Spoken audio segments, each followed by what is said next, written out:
या फिर इसको तैयारी करनी चाहिए। तो उसकी 2 साल की परफॉर्मेंस देखकर मेरे दिमाग से या मुंह से जो पहला शब्द निकला, मैंने कहा इसको प्राइवेट कॉलेज में एडमिशन दिलवा, बिकॉज जो रिक्वायर्ड है वो मेहनत ये नहीं कर पाएगी। मैं बताने जा रहा हूँ, that is the story of a real student. एक बच्ची थी नंदिनी करके, जब मैं ऑफलाइन में पढ़ाता था तो वहां पर एक बच्ची थी नंदिनी करके, ठीक है। उसने 11th 12th में कोचिंग ली, ध्यान सुनिएगा प्लीज, क्योंकि अगर वो कर सकती है मैं कर सकता हूं, तो तुम में से कोई सा भी कर सकता है। क्योंकि उस बच्ची को मैंने 2 साल तक देखा, मेरी बात ध्यान सुनना। 11th और 12th में वो दोनों साल पूरे साल ऑफलाइन में आई, और जिसको बोलते हैं ना हार्ड वर्किंग, हाँ रेगुलर स्टूडेंट थी हमेशा। कभी मैंने ऐसा नहीं सुना कि वो एब्सेंट है, कभी ऐसा नहीं देखा कि वो डाउट रूम में डाउट पूछने नहीं आई, आती रही। बट दिक्कत क्या हो रही थी, वो चीजों को रटने की कोशिश कर रही थी 11th और 12th। अच्छा ऐसा एक सवाल करवा दिया, अच्छा ऐसा मैं कर सकती हूँ। उसके अलावा जैसे ही सर आपने वैल्यू n की 5 की जगह 6 की, अब मैं फंस गई। तो उस टाइप की मेंटेलिटी के साथ वो कर रही थी काम 2 साल तक, ठीक है। हाँ। और मैं नहीं पढ़ा रहा था उसको, कोई और टीचर पढ़ा रहे थे, क्योंकि वो डाउट पूछने जनरली मेरे पास आ जाता था, ठीक है। इस वजह से तो मेरा उसका 1-2 बार इंटरेक्शन हुआ, तो मैंने देखा कि वो जो डाउट पूछ रही है वो बहुत ही बेसिक पूछ रही है। बहुत ही बेसिक मतलब कि जिसने नोट्स नहीं पढ़े हो फिर वो सवाल ऐसे पूछे कि एनसीआर का फॉर्मूला सर आपने आइडेंटिकल चीजों पे क्यों नहीं लगाया।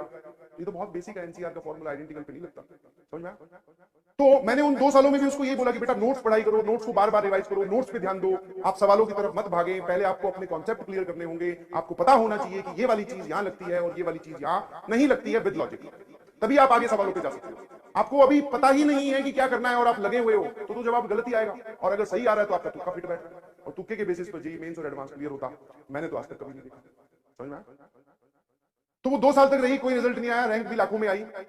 अगली साल जब ड्रॉप करने की बारी आई तो फिर से उसके पेरेंट्स आए, बोले कि सर हमने 2 साल यहीं पढ़ाया था इसको, इसका कुछ हुआ नहीं, आप क्या बोलते हो कि इसको प्राइवेट कॉलेज में डाल देना चाहिए या फिर इसको तैयारी करनी चाहिए। तो उसकी 2 साल की परफॉर्मेंस देखकर मेरे दिमाग से या मुंह से जो पहला शब्द निकला, मैंने कहा इसको प्राइवेट कॉलेज में आप एडमिशन दिलवा दो, कोई इशू नहीं, बिकॉज जो रिक्वायर्ड है वो मेहनत ये नहीं कर पाएगी, या फिर ये उस लाइन पे नहीं सोच रही है। हम इसको समझा रहे हैं बार बार, तो वो वहीं बैठी थी, शायद उसको ये बात बुरी लगी या चुप गई या पता नहीं, तो उसने मुझे बोला, और बड़ी स्ट्रॉन्ग कॉन्फिडेंस में बोला। जब कोई इंसान कॉन्फिडेंस में बोलता है तो उसकी आवाज में एक बोलते हैं ना कड़कपन होता है। बोले सर मैं कर लूंगी। मैंने कहा बेटा सेम फॉर्मूलाज हैं, सेम कॉन्सेप्ट हैं, सेम थ्योरी है, फिर से पढ़ाएंगे बट पढ़ना आपको है। बोली सर डन।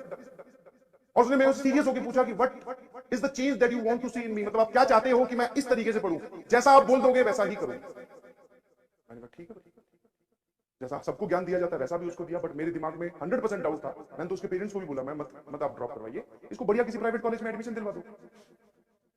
पर वो नहीं मानी, उसकी जिद थी कि यहां करना है फ्रॉम डे वन। इस बार मैं पढ़ा रहा हूं, अच्छा मेरे पढ़ाने से और किसी और के पढ़ाने से कुछ इसका लॉजिक नहीं, सेम सामने वाले की मेहनत पे डिपेंड करता है, ठीक है। तो इस बार वो मेरे ही बैच में थी,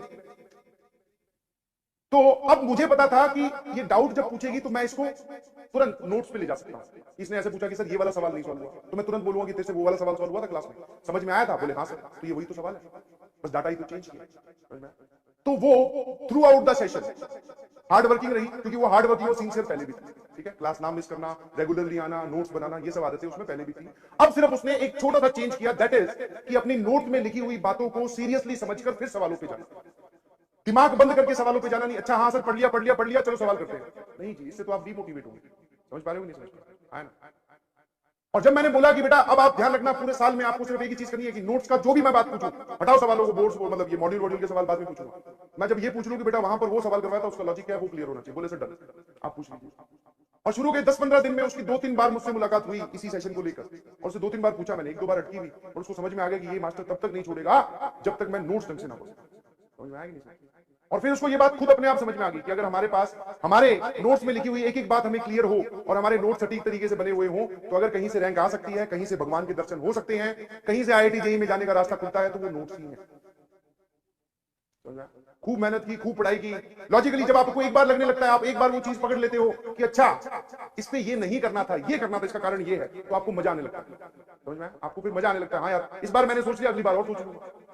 एक सवाल में, फिर 2 सवाल में, फिर 10 सवाल में, फिर हर एक सवाल में आप ऐसा ही करते हैं। और जब आप ऐसा करते हैं तो आप कॉन्सेप्चुअली स्ट्रांग होते हैं, और कॉन्सेप्चुअली जब कोई इंसान स्ट्रांग होता है तो फिर फर्क नहीं पड़ता कि आपके सामने मेंस का सवाल है कि एडवांस का सवाल है। समझ में? और फाइनली जब जेईई की रैंक आई तो जेईई में थोड़ी सी पीछे रैंक आई, 17-18 हजार के करीब, बट मेंस में बहुत तगड़ा फोड़ा। और आई वाज एक्सपेक्ट, मतलब क्या बोलते हैं उसको, सरप्राइज। मैं कह रहा यार गजब, पर थ्रू आउट द सेशन मैंने देखी थी, I was very much confident भी था कि इस बार ये फोड़ देगी, और जबरदस्त फोड़ा। करीबन शायद 3000 के अंदर रैंक आई थी जेईई मेंस में। अभी एमएनआईटी में पढ़ रही है, इलेक्ट्रॉनिक्स ब्रांच के साथ, Malviya Nagar national institute of technology Jaipur, ठीक है। तो मैं ये नहीं बोल रहा हूं कि भैया, ये एक जस्ट एक एग्जांपल है टू बूस्ट योर सेल्फ, अपने आप को मोटिवेट करें। और दूसरा सबसे इंपॉर्टेंट बात है बेटा, नोट्स में जो बात लिखवाई जाए सबसे पहले वो क्लियर होनी चाहिए। डीपीपी, मॉड्यूल, एनसीईआरटी वो सब लाइन में बाद में आते हैं, और आप इसकी कीमत पता नहीं जानते हैं कि नहीं जानते हैं। इनफैक्ट बहुत सारे लोग तो बना भी नहीं रहे, I know very well. In fact यहां पर क्या, जब 30 बच्चों की क्लास होती थी सामने, उन 30 में से सिर्फ 20 बना रहे होते, 10 तो वहां भी बोलते ना गड़बड़ कर जाते थे। सर लिख तो लेंगे, ड्रॉपर होते हैं उनके तो अलग ही चौंचले होते हैं, जिसको आप बोलते हैं सर लिखा तो हुआ है। अबे अगर वो इसी लिखे हुए से तेरा भला होता तो अब तक हो जाना चाहिए।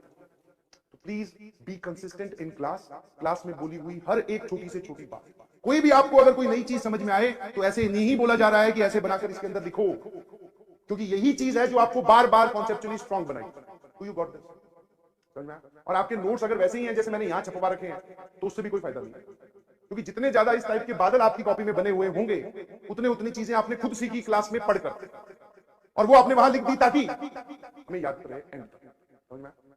हाँ, शाम को जब आप रिवाइज करने बैठो तो चाहे नोट बनाओ या रिवाइज करने बैठो तो ये सब लिखा करो उसमें, आज ऐसा बोला था, बिकॉज आज बताई हुई बात शाम तक कोई नहीं भूलता, आज बताई हुई बात 10 दिन बाद में हर कोई भूल जाएगा। पर सर मुद्दा तो 10 दिन का है ही नहीं, हमें तो जेई मेंस देना है, जेई एडवांस देना है आज से करीबन 1 साल या 1.5 साल के बाद। समझ पा रहे हो? तो तब तक कैसे याद रहेगी जब तुम्हें आज वाली बात 2 दिन बाद तक नहीं याद रहती? तो लिखिए अपने नोट्स। क्या मेरी बात